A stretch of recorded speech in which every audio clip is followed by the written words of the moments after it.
Salut, merci d'être là pour l'histoire d'un tube mythique des années 80, celui d'Annabelle, fuit Laurence d'Arabie. Annabelle est la fille de Marcel Mouloudji, le chanteur de Comme un petit coquelicot, qui connaît le succès dans les années 50. Mais si elle se défend d'avoir jamais subi une quelconque influence consciente par rapport au métier et à la renommée de son père, c'est pourtant bien dans la chanson que la jeune femme va se faire connaître. Après quelques années de danse classique, Annabelle fait ses premiers pas au cinéma en 1984 dans Un été d'enfer aux côtés de Thierry Lhermitte, Véronique Jeannot et de la toute jeune Corinne Charby, qu'elle côtoiera à nouveau quelques années plus tard aux premières places du top 50. De tournage en séance photo, Annabelle rencontre le producteur Jean-Paul Blanc qui cherche une jeune chanteuse. Touche à tout, la jeune artiste a pris des cours de chant et enregistre avec enthousiasme une première maquette.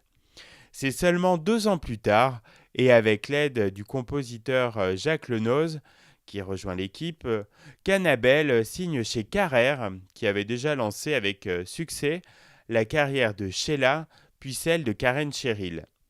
Annabelle n'écrit pas, mais elle suggère à son duo d'auteurs-compositeurs, Blanc et Lenoz, un rythme arabisant qu'elle affectionne particulièrement. L'idée fait son chemin et en 1987, le premier 45 tours d'Annabelle est lancé, Fuit Laurence d'Arabie. Elle avoue ne pas bien connaître le personnage et ne se souvient plus d'avoir vu le film de David Lean. Pourtant, le thème va comme un gant à la chanteuse de 20 ans qui va s'approprier la légende de sa voix frêle et sur le fil.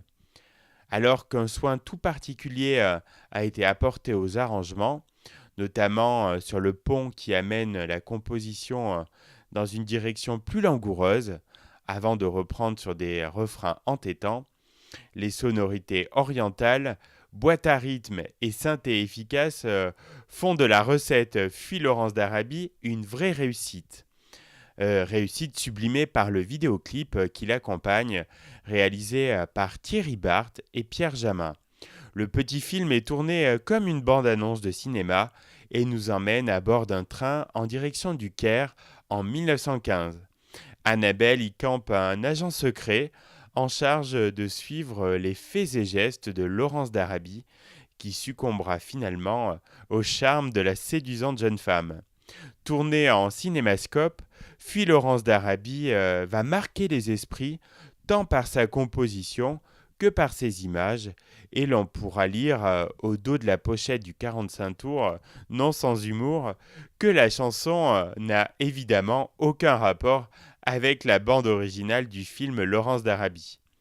Si la phase B du 45 tours ne propose que la version instrumentale du titre, le maxi 45 tours présente quant à lui une version longue, aussi soignée et réussie que l'original. Tube de l'été 1987, Fuit Laurence d'Arabie fait son entrée au top 50 début juillet et culminera à la 12e place début août face à une concurrence féroce avec notamment Madonna, Vanessa Paradis, Samantha Fox ou bien encore Corinne Charby.